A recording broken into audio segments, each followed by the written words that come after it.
Hello everyone, welcome back to the channel. आज हम कर रहे हैं part 2 of set A paper 1, जहां पर हम मैथमेटिक्स के पेडागोजिकल क्वेश्चंस को डिस्कस करेंगे।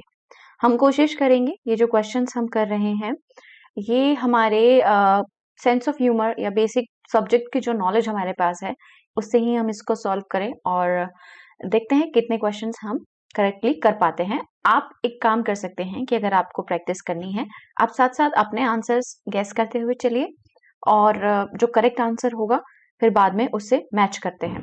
ठीक है, तो शुरू करते हैं अपना पार्ट 2 दैट इज मैथमेटिक्स और इसके हम पेडागोजिकल क्वेश्चंस करने जा रहे हैं।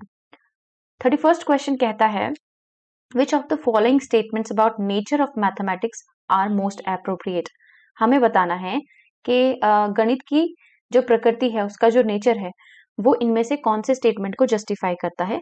ठीक है, सो पहला ऑप्शन इसमें से हमारे पास आता है it helps a child to be creative. क्या ये बच्चे को क्रिएटिव बनाने में हेल्प करता है? क्या ये उसकी इमेजिनेशन को बढ़ावा देता है, उसकी कल्पना को बढ़ावा देता है? क्या ये उसकी डिडक्टिव रीजनिंग के ऊपर बेस्ड है? ठीक है, उसके बाद है इट इज ऑलवेज कन्वर्जेंट। क्या ये हमेशा अभिसारी होता है? ठीक है, हिंदी में भी सही जो ऑप्शन है सारे वो गिवन है, इसीलिए हम पेपर को ही बेसिस मानकर कर रहे हैं, जैसे कि हिंदी मीडियम और इंग्लिश मीडियम दोनों ही कंफर्टेबल रहे। अब आपको सही ऑप्शन चूज करना है इनमें से ABC। पहले कि भाई क्रिएटिव इमेजिनेशन और डिडक्टिव रीजनिंग पर आधारित है या इनको नरिश करता है, या फिर ये सिर्फ इमेजिनेशन और डिडक्टिव रीजनिंग के ऊपर है, क्या ये क्रिएटिव और सिर्फ डिडक्टिव रीजनिंग के ऊपर है, या फिर ये क्रिएटिविटी और कन्वर्जेंट है, अभिसारी है। तो आपको अपना आंसर सही मार्क करना है। अगर हम कॉमनली इस सब्जेक्ट की बात करें मैथमेटिक्स की, तो वी आइडेंटिफाई कि जब हम बच्चे को मैथमेटिक्स कराते हैं it always helps in the creativity और इमेजिनेशन तो करता ही है। कि हम ज्यादातर जब मैथमेटिक्स की बात करते हैं तो वी टॉक अबाउट कि हम ये चीज गेस कर लेते हैं, है ना। कोई भी चीज हमारे पास बहुत कॉन्क्रीट नहीं होती, we work on abstract things, है ना। एब्स्ट्रैक्ट कर लेते हैं, एक्स मान लीजिए, वाई मान लीजिए, या छोटी क्लासेस में भी हम जो फिगर्स होती हैं, मान लीजिए ट्रायंगल है तो हम ट्रायंगल को बच्चे को ऐसे थोड़ी ना दिखाते हैं, we draw it and then we say it. तो क्रिएटिविटी और इमेजिनेशन होता ही है ना। और डिडक्टिव रीजनिंग होती है, बिल्कुल होती है डिडक्टिव रीजनिंग। वैसे डिडक्टिव रीजनिंग क्या होती है अगर आप बता सकते हैं तो अगर आपको ये पता है तो आप इसको बहुत आसानी से मार्क कर सकते हैं, राइट। लेकिन डिडक्टिव रीजनिंग अगर बात करें तो एक ऐसी थिंकिंग होती है, एक ऐसा लॉजिकल प्रोसेस होता है जहां पर हम कोई कंक्लूजन फॉर्म करते हैं, मतलब किसी एक तर्क पर पहुंचते हैं, है ना। जब हमारे पास मल्टीपल चीजें होती हैं और जब हम एक रास्ते पर पहुंचते हैं या एक कंक्लूजन पर पहुंचते हैं, that is basically deductive reasoning, जिसे हम टॉप डाउन लॉजिक भी कहते हैं। ठीक है, ओके। सो जब हमारे पास मल्टीपल चीजें होती हैं and then we reach to one conclusion और वन रिजल्ट, तो वो होता है डिडक्टिव रीजनिंग। ठीक, इंडक्टिव रीजनिंग क्या होती है on the other hand, it is the act of making generalise conclusion, जहां पर हम जनरल कंक्लूजन्स बनाते हैं, जनरल सिनेरियो के बारे में बात करते हैं, किसी स्पेसिफिक सिनेरियो की एक्ट की बात करते हैं, तो वो होता है आपका इंडक्टिव रीजनिंग। ठीक है, जैसे फॉर एन एग्जाम्पल आप अपने घर से कैसे निकलते हैं? आप अपने घर से इसलिए निकलते हैं कि अच्छा आज मैं ना, अगर मेरा 9 बजे का ऑफिस है और 9 बजे बहुत ज्यादा ट्रैफिक होती है तो मैं घर से 8 बजे के करीब निकल जाऊं जिससे कि मैं टाइमली पहुंच पाऊं। तो ये क्या है? ये इंडक्टिव रीजनिंग है। ठीक है, जब आप कोई फॉर एन एग्जाम्पल कोई स्पेसिफिक ऑडियंस को ट्रीट करने जा रहे हैं, आप मान लीजिए कि आपके पास वहां पर जहां आप जा रहे हैं कहीं पर आप स्पीकर बनकर जा रहे हैं, और जहां आप जा रहे हैं वहां पे आप अपनी ऑडियंस को पहले देखते हैं। ठीक है, और उसके हिसाब से आप अपना प्रेजेंटेशन तैयार करते हैं। This is basically deductive reasoning. ठीक है, दो कॉन्सेप्ट्स क्लियर हो गए। अब आते हैं अपने क्वेश्चन के ऊपर। क्वेश्चन क्या कहता है? क्वेश्चन ये कहता है कि इसके नेचर क्या है मैथमेटिक्स का, तो ऑफ कोर्स क्रिएटिविटी बढ़ाता है, इमेजिनेशन बढ़ाता है, और बहुत सारी चीजों में से जब हम एक आंसर निकालते हैं दैट इज डिडक्टिव रीजनिंग, तो यही सही आंसर होगा। ठीक है, okay, so our right answer over here is this one, A, B and C, correct. तो ये हमारा सही आंसर है 31st क्वेश्चन का। बढ़ते हैं नेक्स्ट क्वेश्चन की तरफ। To develop appreciation for mathematics among children, our teacher performs the following activities in the class. Choose the one which is not effective to achieve their objective. ठीक है, बच्चों में गणितीय अभिरुचि को विकसित करने के लिए एक अध्यापिका निम्नलिखित गतिविधियां अपनी क्लास में करवाती है, ठीक है, अपनी कक्षा में करवाती है। अब हमें वो सिलेक्ट करना है जो इफेक्टिव नहीं है, ठीक। अब एप्रिसिएशन बढ़ाना है बच्चों में, तो इनमें से कौन सा इफेक्टिव नहीं है, नहीं पर फोकस करना है और अपना पेडागोजी का जो क्वेश्चन है वो सॉल्व करना है। She always praises the student when who achieves highest marks in the class in the term and examination. Appreciation, अभिरुचि, करेक्ट। तो वह हमेशा उस विद्यार्थियों की प्रशंसा करती है, विद्यार्थी की प्रशंसा करती है जो कक्षा में सबसे ज्यादा अधिक अंक प्राप्त करता है। She shows to children the videos on Indian mathematicians and their contribution. वह क्या करती हैं, बच्चों को मैथमेटिशियंस जो होते हैं, भारत के जो मैथमेटिशियंस रहे हैं, तो उनके योगदान के बारे में और उनसे रिलेटेड, उनकी जीवनी से रिलेटेड क्या करती है, वीडियोस दिखाती है क्लास में। She gives mathematical puzzles and magic squares to be solved in the class. वह कक्षा में गणितीय पहेलियां और जादुई वर्ग हल करने को के लिए देती है। अगर आपको एप्रिसिएशन बढ़ाना है तो वो क्या कर रही है, यहाँ पर मैथमेटिक्स से रिलेटेड पजल्स, पहेलियां या कुछ मैजिक स्क्वायर्स देती है। She establishes a mathematics corner in her class where students can perform various mathematical activities. वह एक ऐसा क्लास के अंदर एक ऐसा कॉर्नर तैयार करती है जहां पर बच्चे अलग अलग प्रकार की गणितीय या मैथमेटिकल गतिविधियां कर सकते हैं, ठीक है। अब हम सिर्फ ऑप्शन देखते हैं। वो हमेशा उसी बच्चे को प्रेज करती है जो उसके हाईएस्ट मार्क्स होते हैं, तो ये तो सीधा सीधा डिस्क्रिमिनेशन हो जाएगा, है ना, हो जाएगा ना डिस्क्रिमिनेशन, तो ये हमारा नेगेटिव आ गया। वो बच्चों को उनकी वीडियोस दिखाती है जिनका मैथमेटिक्स में कंट्रीब्यूशन रहा है, बिल्कुल ये पॉजिटिव है। इससे क्या होगा, बच्चे बहुत ज्यादा इंस्पायर होंगे और वो देखेंगे कि अच्छा पहले लोगों ने इतनी मेहनत करी है and then they reach at this stage, तो उससे प्रभावित हो जाएंगे, है ना। शी गिव्स मैथमेटिकल पजल्स और मैजिक स्क्वायर्स देती है जो क्लास में सॉल्व कर सकते हैं। अब जब बच्चे ऐसी गतिविधि में शामिल होंगे जहां पर उनको खेल खेल में मजा आ रहा है और वो कॉन्सेप्ट भी सीख रहे हैं, तो ये भी तो हमारे लिए एक पॉजिटिव चीज हो जाएगी, ठीक है। और वो एक कॉर्नर स्टैब्लिश करती है क्लास में जहां पर बच्चे भिन्न भिन्न तरीके की गणितीय गतिविधियां करते हैं, अलग अलग मैथमेटिकल एक्टिविटीज करते हैं। तो ये भी तो बहुत अच्छा कॉन्सेप्ट है कि आप ऐसा कॉर्नर तैयार कीजिए जहां पर बच्चे जाके कुछ परफॉर्म कर सके, है ना। तो ये तीनों पॉजिटिव हो गए। अब हमें निकालना है नॉट अफेक्टिव, ठीक है, कि कौन सी चीज इफेक्टिव नहीं है। तो हमारे लिए ये नेगेटिव सेंस पड़ रहा है कि सिर्फ टीचर उसी बच्चे की प्रशंसा करती है जो हाईएस्ट मार्क्स लेकर आता है टर्म एंड एग्जामिनेशन के अंदर। तो achieving highest marks is not the only aim, it is not the aim of education. Education का एम क्या है कि आप बच्चे को हर तरीके से इन्वॉल्व करें कि वो उसका होलिस्टिक डेवलपमेंट हो, है ना। तो this is not the effective way to achieve the objective, correct. तो इसका आंसर हो जाएगा दिस वन, ऑप्शन ए, ठीक है। अगर हम सिर्फ इसे मैथमेटिक्स में ना लें, किसी और में भी लें, तो भी ये जो ऑप्शन है वही करेक्ट होगा, है ना। तो इस तरीके से आप दूसरी एक्टिविटीज या दूसरे सब्जेक्ट को भी इसका सार मान सकते हैं। बढ़ते हैं नेक्स्ट क्वेश्चन की तरफ। विच of the following statement is not correct? इनमें से कौन सा स्टेटमेंट करेक्ट नहीं है, कौन सा कथन जो दिया गया है वह सही नहीं है। Error of the students give information about their thought process. अगर बच्चे कोई गलतियां करते हैं तो वह उनकी सोचने की प्रक्रिया या चिंतन के बारे में जानकारी देता है। Error in mathematics are part of learning, कि अगर मैथमेटिक्स में या गणित में त्रुटियां पाई जाती हैं तो वो उनका अधिगम का हिस्सा है। Errors in mathematics help teachers in planning there lesson. अगर गणित में त्रुटियां शिक्षकों को उनके पाठ की योजना बनाने में मदद करती है। और फोर्थ है, errors of the student should be overlooked as pointing errors will demotivate them. विद्यार्थियों की त्रुटियों को अनदेखा कर देना चाहिए, क्योंकि त्रुटियों की ओर इशारा उनको प्रेरणाहीन करेगा। कि अगर हम उनके जो एरर्स हैं उनको क्या करें, नजरअंदाज कर दें, अनदेखा कर दें, क्योंकि अगर हम उनको देखेंगे और उनको पॉइंट करेंगे तो बच्चे को क्या हो सकता है, बच्चे उससे डिमोटिवेट हो सकते हैं। ये आपका फोर्थ ऑप्शन कहता है। अब यहाँ पर सही आंसर कैसे निकालें? क्या कह रहा है कि कौन सा करेक्ट नहीं है।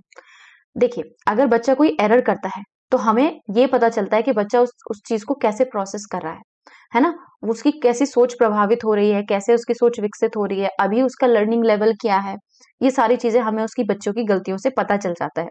ठीक है, तो ये हमारे लिए अच्छी बात हो गई, ये तो पॉजिटिव है। जब बच्चा मैथमेटिक्स में गलती करता है तो ये उसका लर्निंग प्रोसेस है ना, ये क्या है, उसका लर्निंग प्रोसेस है, तो उसके अधिगम का हिस्सा है, ये भी हमारे लिए पॉजिटिव हो गया। जब बच्चा लर्निंग में या मैथमेटिक्स में एरर करेगा तो टीचर को पता रहेगा कि यहाँ पर इस वाले सेक्शन पे मेरे को जोर देना है ना, तो ये तो हमारे लिए अच्छा हो गया। This is also very positive अगर हम देखें इस सेंस में। तो यहाँ पर है errors of the student should be overlooked as pointing errors will demotivate them. अगर हम बच्चों की गलतियों को अनदेखा कर देंगे और हम कह देंगे चलो ठीक है, तो बच्चे को क्या लगेगा कि ये सही है, तो उनको अपने एरर्स भी क्या लगेंगे, सही लगेंगे, है ना। लेकिन हमें क्या करना होगा, बच्चे को जो वो एरर कर रहा है उसको करेक्शन की तरफ लेकर जाना होगा, अपने लेसन प्लान्स में उसको इंक्लूड करना होगा, है ना, उसकी लर्निंग प्रोसेस में उसको इंक्लूड करना होगा, तभी तो बच्चे को पता चलेगा कि यहाँ पर गलती की है और इसे इस तरीके से सुधारा जा सकता है। तो हमारा सही आंसर क्या हो जाएगा, ऑप्शन नंबर 4 हो जाएगा। आपको इस सेंस में बढ़ते हुए चलना है। नेक्स्ट क्वेश्चन की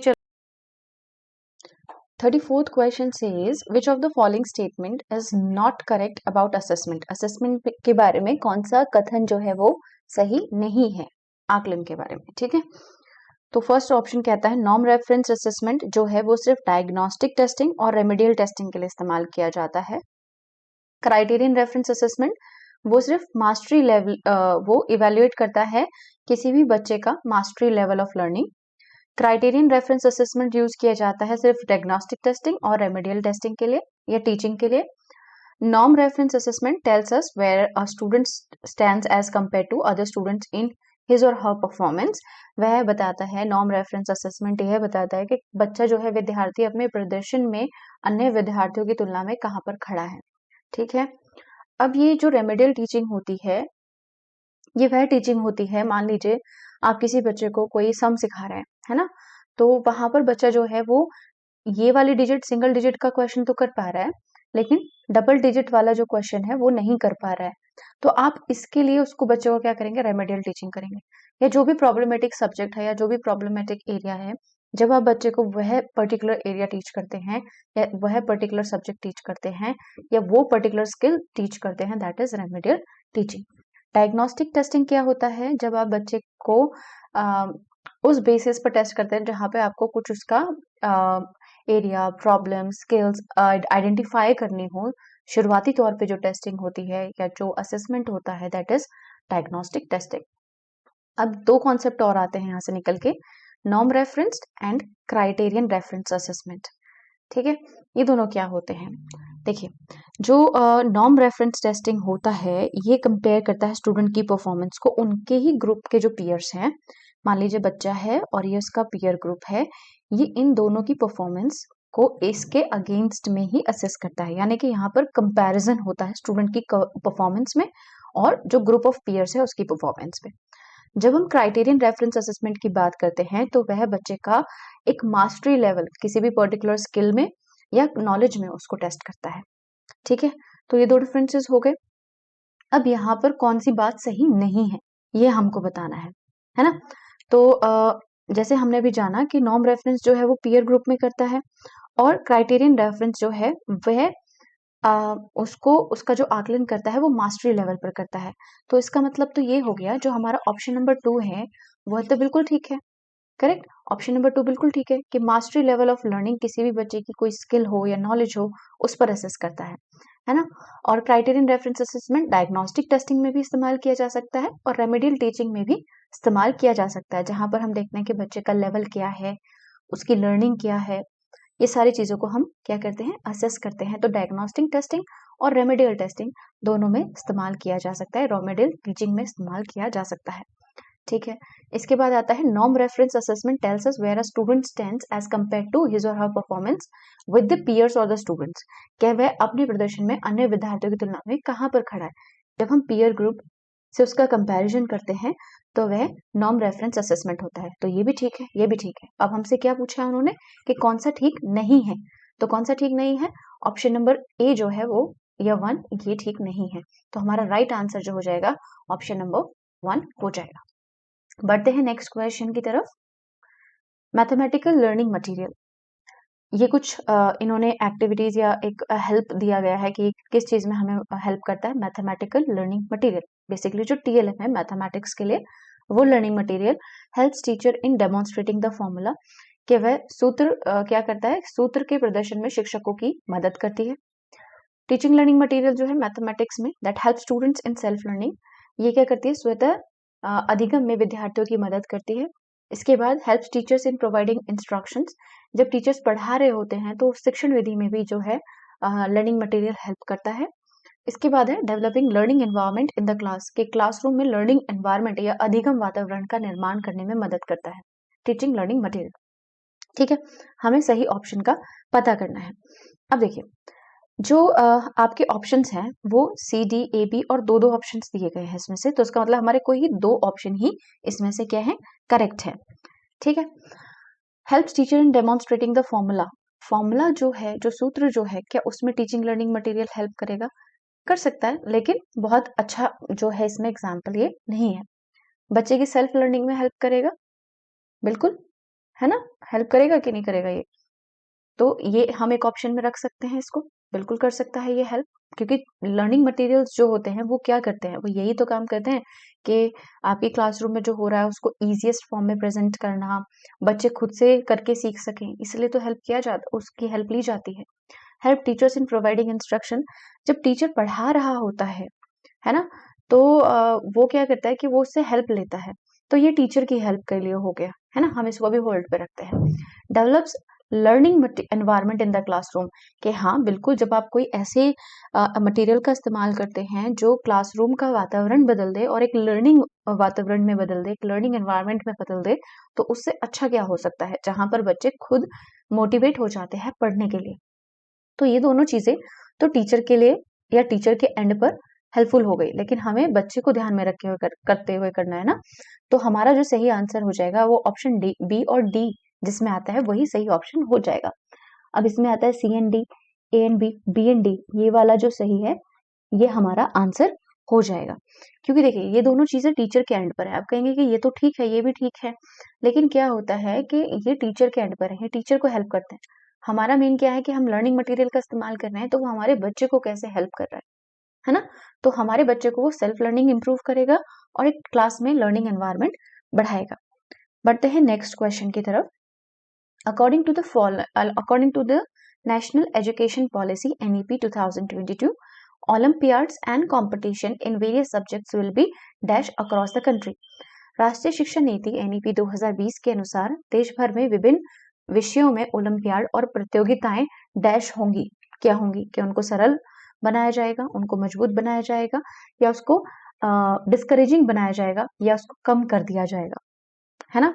तो आप थोड़ा सा लॉजिक इसमें लगाने की जरूरत है। मान लीजिए कि आपने इस संदर्भ में आपने NEP को नहीं पढ़ा है, तो हम इस आंसर को कैसे निकाल सकते हैं कि अगर हम ओलंपियाड और कंपटीशन को सरल या इजी कर देंगे, तो क्या हमें अपने बच्चों की जो लेवल है, क्या हम उस तक पहुंच पाएंगे, क्या उसमें सभी बच्चे इंक्लूड हो पाएंगे, है ना। अगर इजी कर देंगे तो कंपटीशन रहेगा ही नहीं, तो क्या इसको इजी करना कोई हमारे लिए फ्रूटफुल चीज नहीं है। स्ट्रेंथन करेंगे, मजबूत करेंगे कि बच्चे हमारे ज्यादा से ज्यादा ओलंपियाड का हिस्सा बने, ज्यादा से ज्यादा कंपटीशन में पार्टिसिपेट करें, कि उनके अंदर एक जो कॉम्पिटिटर की जो फीलिंग है, या फिर कहें आप जो अटेम्प्ट करने की फीलिंग है, पार्टिसिपेशन की फीलिंग है, वो बढ़ सके। कॉम्पिटिटर की नहीं, बट एक हेल्दी कॉम्पिटिशन की, है ना, उसमें बैठना है, आपको अटेम्प्ट करना है, पार्टिसिपेशन बढ़ाना है, अनकरेजमेंट बढ़ाना है बच्चों का, तो वो हमारे लिए ठीक होगा। ये स्ट्रेंथन, इट्स गुड। डिस्करेज कर दें कि बिल्कुल बच्चे ओलंपियाड और कंपटीशन में बैठे ही नहीं, तो ये तो बिल्कुल गलत हो गया, ये नहीं करना है। कम कर दें, ओलंपियाड्स और कंपटीशन कम कर देंगे तो हम आने वाली जो जनरेशन है या हमारे जो बच्चे हैं वो वर्ल्ड के साथ कैसे ऑन दैट स्टेज आ पाएंगे, तो वो भी गलत ऑप्शन हो जाएगा, ये भी नेगेटिव है। और इजी भी नहीं करेंगे, हम बच्चे के लेवल का ही रखेंगे, है ना।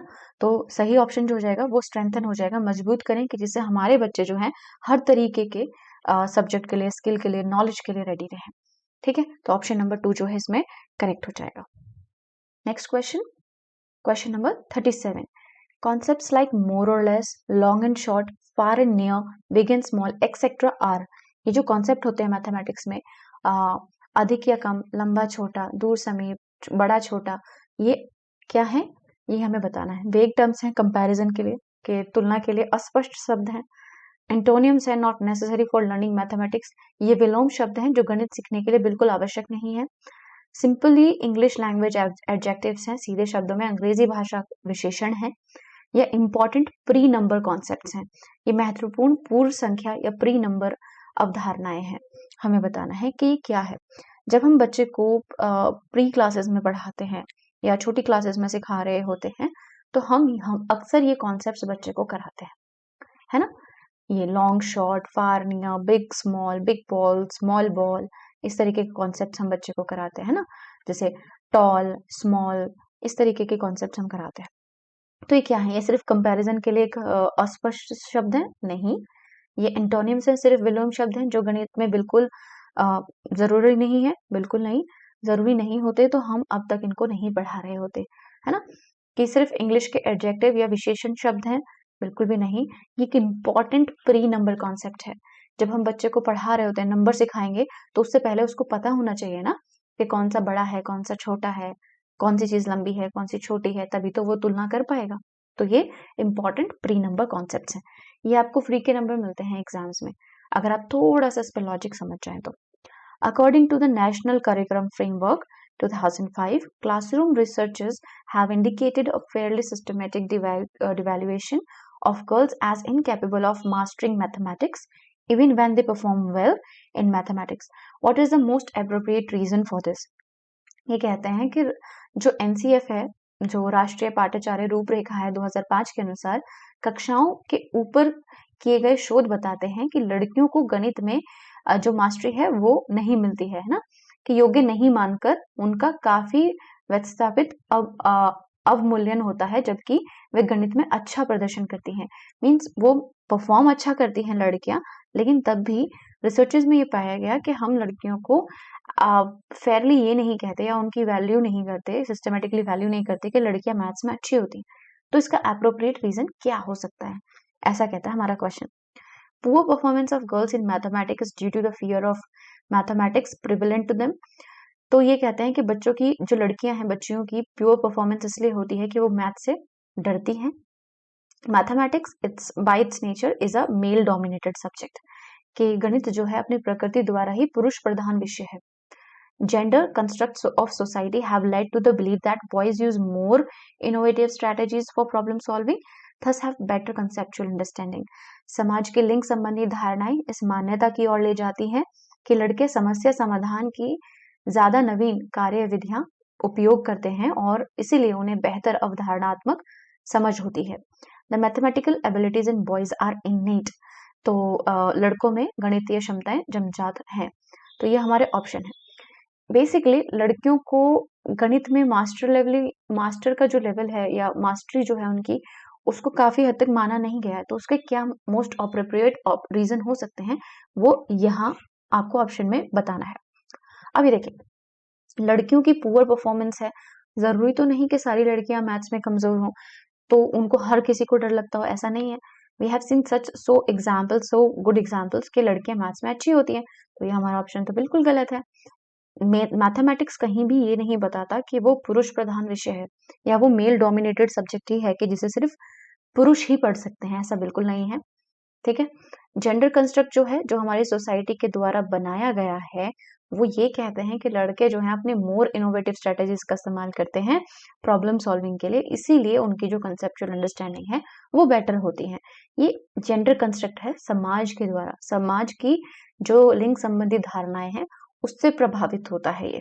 और बॉयज के अंदर मैथमेटिकल एबिलिटीज जन्मजात होती हैं, लड़कियों में नहीं होती हैं, ये भी कोई फैक्ट नहीं है, है ना। तो जो यहाँ पर सही ऑप्शन बनता है वो ये बनता है कि हमारी सोसाइटी में लिंग संबंधी धारणाएं बनाई गई हैं, जहां पर ऐसी कुछ थिंकिंग्स हैं जिसके कारण लड़कियों को ये कहा जाता है कि वो मैथमेटिक्स में गुड नहीं होती, whereas males perform good in mathematics. तो ये एक एप्रोप्रिएट रीजन हो सकता है कि ये सिर्फ सोसाइटी के द्वारा जेंडर कंस्ट्रक्ट है। Next question, classroom researchers have shown that most of the students find mathematics more difficult than the other subjects they study in the same class. Which of the following aspect of the nature of mathematics adds to this fear? कक्षाएं शोध यह दर्शाते हैं कि अधिकांश विद्यार्थी गणित को उसी कक्षा में जो अन्य विषय पढ़ाए जाते हैं उनसे अधिक कठिन समझते हैं। तो ऐसा क्यों है जिसके कारण यह भय को बढ़ता है। ठीक है, the vast knowledge base of mathematics, गणित का विस्तृत ज्ञान भंडार के वही मैथमेटिक्स में बहुत वास्ट नॉलेज है, उसके लिए बेस नॉलेज चाहिए। Scope of multiple answers to be given to a given question in mathematics, गणित में दिए गए प्रश्न में के अनेक उत्तर होने की जो संभावना है उसके कारण। The scope of a number of different methods to solve a problem in mathematics, गणित में किसी समस्या का समाधान करने के लिए अलग अलग प्रणालियों की व्यापकता। The abstract nature of primary concept in mathematics, गणित के प्राथमिक अवधारणाओं की अमूर्त प्रकृति जो है, जो एब्स्ट्रैक्टनेस है, उसके कारण ऐसा होता है। देखिए, हर सब्जेक्ट के अंदर अपनी एक नॉलेज बेस होता है, तो जरूरी नहीं है कि मैथमेटिक्स के अंदर है या नहीं है उसके कारण बच्चे डरते हैं, ऐसा नहीं है। तो हर सब्जेक्ट के अंदर एक नॉलेज बेस होता है, तो हमारे इस क्वेश्चन के लिए ये अप्रोप्रिएट ऑप्शन नहीं है। अब मल्टीपल आंसर्स आ सकते हैं, ये भी कोई ऐसा नहीं है कि जिससे बच्चा डर जाए, क्योंकि अगर बच्चा सॉल्व करेगा तो ही तो वो आंसर निकाल पाएगा, उसके लिए तो एक ही आंसर निकलेगा। ठीक है, scope of a number of different methods, अलग अलग मेथड्स होते हैं, तो साइंस में भी ऐसा होता है।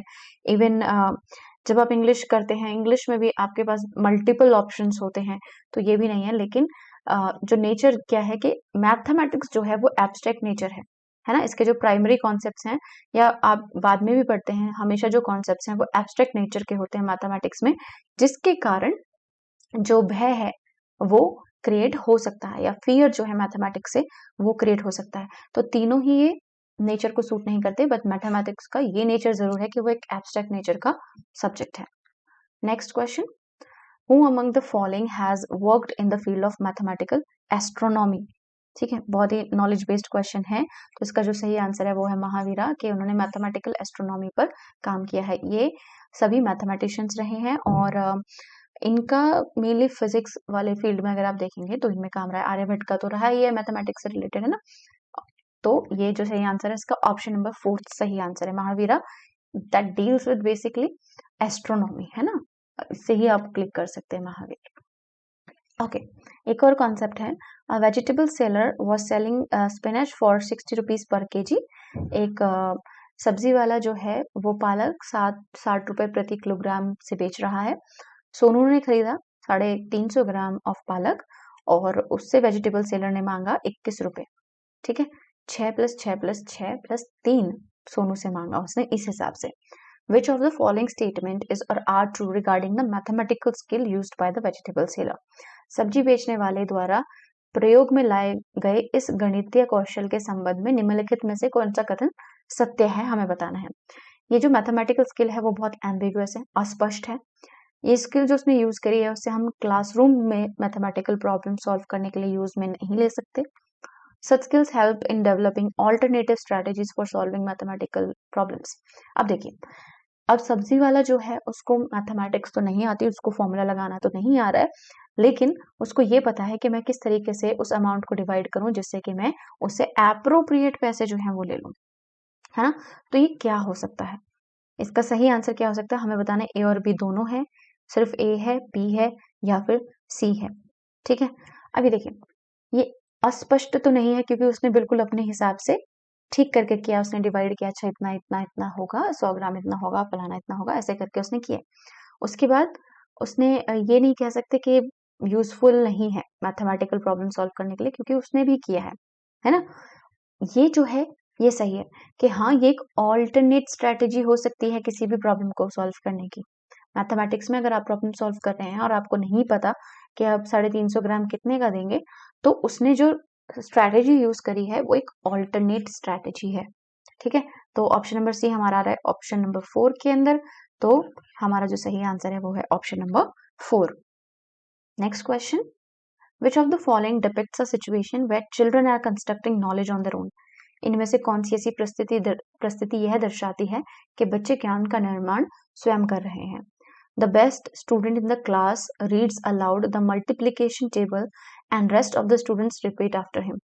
कि यहाँ पर एक बच्चा जो है जिसको मल्टीप्लिकेशन आता है, बेस्ट स्टूडेंट जिसे हमने कहा है, वो टेबल बोल रहा है और उसके बाद सारे बच्चे क्या हैं, रिपीट कर रहे हैं। पहली situation, children are reciting multiplication tables in a chorus के बच्चे एक साथ पहाड़ों को कविता पाठ कर रहे हैं, कि एक साथ रट रहे हैं और बोल रहे हैं, एक साथ जोर से बोलकर बता रहे हैं, एक साथ पढ़ रहे हैं मतलब, है ना।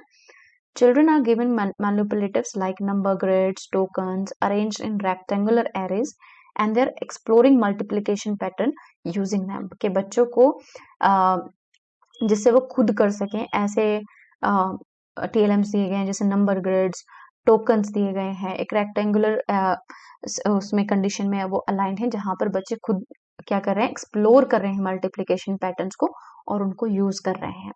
फोर्थ ऑप्शन है teacher has written incomplete multiplication table on blackboard and children are completing the tables by writing them on the blackboard।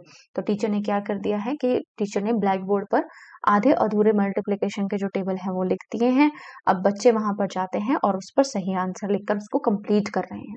तो ऐसी कौन सी स्थिति है जहां पर बच्चे अपनी नॉलेज का निर्माण खुद कर रहे हैं? तो देखिए, फर्स्ट जो है इसमें बेस्ट स्टूडेंट करा रहा है, बाकी बच्चे तो पीछे रह गए, है ना। तो बाकी बच्चे क्या कर रहे हैं इसमें, सब तो पूरी क्लास तो इन्वॉल्व नहीं है, तो ये हमारा सही ऑप्शन नहीं हो सकता। इसके बाद आता है कि सारे बच्चे सिर्फ रट रहे हैं। रटना इज नॉट कंस्ट्रक्टिंग नॉलेज, है ना, तो ये नहीं हो जाएगा। इसके बाद है बच्चों को हमने मैनिपुलेटिव्स दिए हैं कि बच्चे खुद से करके सीख रहे हैं, है ना। जब खुद से करके सीखते हैं तो वो हमारा बहुत अच्छा पॉजिटिव साइन होता है कि बच्चे अपनी नॉलेज खुद कंस्ट्रक्ट कर रहे हैं, है ना। तो ये हमारा सही ऑप्शन है। यहाँ पे टीचर के द्वारा लेड एक एक्टिविटी हम कर रहे हैं, तो this is not our right answer. Our right answer is option number 3, कि जहां पर बच्चे को हमने कुछ मैनिपुलेटिव दिए हैं, जैसे नंबर ग्रिड, टोकन्स दिए हैं, और हम बच्चों से कह रहे हैं कि आप खुद से एक्सप्लोर करिए, है ना, और कुछ एक्टिविटी करिए और उसके थ्रू आप पैटर्न को समझने की कोशिश कीजिए। नेक्स्ट क्वेश्चन की तरफ बढ़ते हैं। ये यहाँ तक थे आपके सारे ही पेडागोजिकल क्वेश्चन, ठीक है। अब हम बढ़ते हैं नेक्स्ट क्वेश्चन। एक और मुझे दिख रहा है यहाँ पे, what I can see is a teacher uses play role method in mathematics class, her aim is, के टीचर जो है प्ले रोल मेथड का इस्तेमाल कर रहे हैं अपने मैथमेटिक्स क्लास में, तो उनका उद्देश्य क्या है यहाँ पर, कि वो बच्चे को बिजी रखें, प्रोजेक्टिव आइडियाज का इस्तेमाल कर रहे हैं, बच्चों को एंटरटेन कर रहे हैं, या डिसिप्लिन मेंटेन कर रहे हैं। अब देखिए, अगर आपने प्ले रोल मेथड रखा है जहाँ पे बच्चे जो है रोल प्ले कर रहे हैं and then they are learning, तो हम बच्चों को बिजी रखने के लिए नहीं करते, उसका भी एक एम होता है कि हम रोल प्ले इसलिए करा रहे हैं जिससे कि बच्चे पार्टिसिपेट करें, इंगेजमेंट दिखाएं, जहां से उनकी जो लर्निंग है वो बेहतर हो जाए, करेक्ट।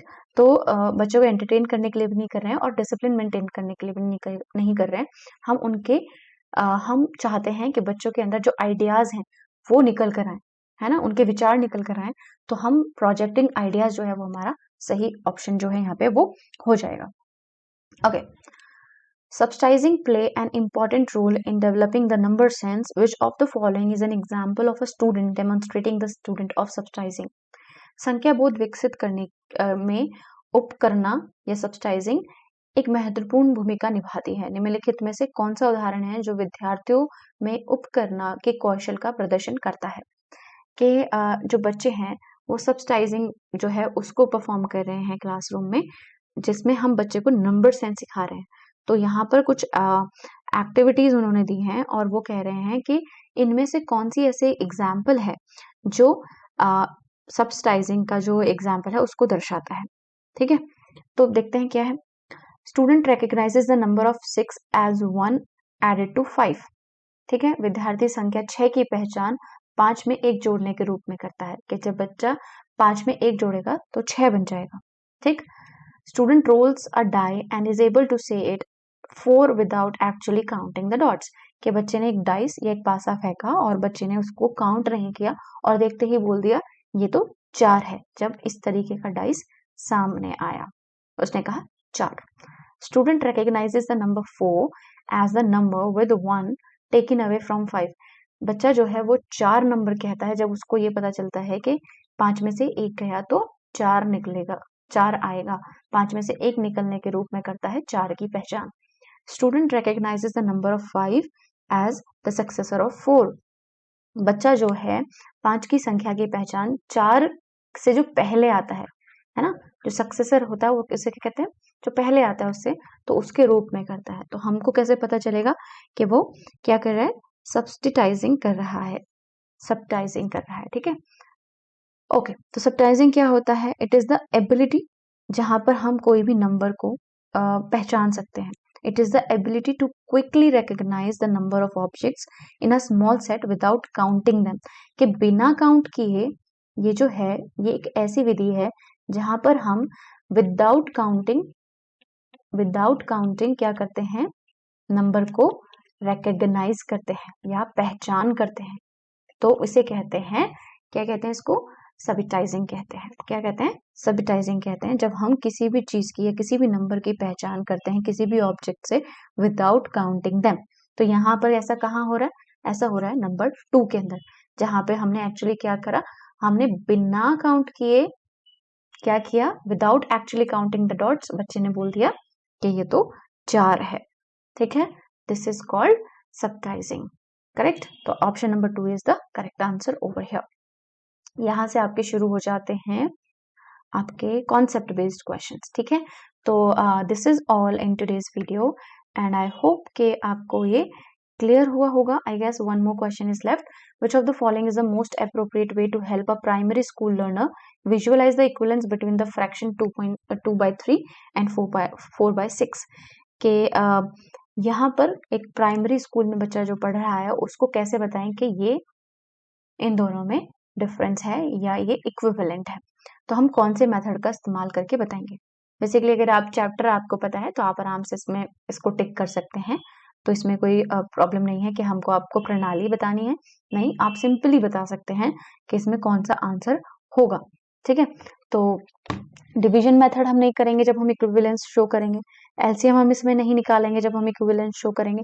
हम फ्रैक्शन जरूर करते हैं क्योंकि टॉपिक ही आपका फ्रैक्शन का है ना। कैलकुलेटर्स इस्तेमाल नहीं करेंगे हम। बेसिकली फ्रैक्शन जो है या फ्रैक्शन के जो डिस्क हैं इस तरीके से हम बच्चे को बता सकते हैं और बच्चे को पढ़ा सकते हैं जब बच्चा प्राइमरी लेवल में है ना। आप पिज्जा का एग्जाम्पल लेते हैं, बुक में बना हुआ इस तरीके से, है ना। तो ये क्या है? ये फ्रैक्शन डिस्क्स हैं जो हम जिनका इस्तेमाल करते हैं while teaching primary learners. Correct?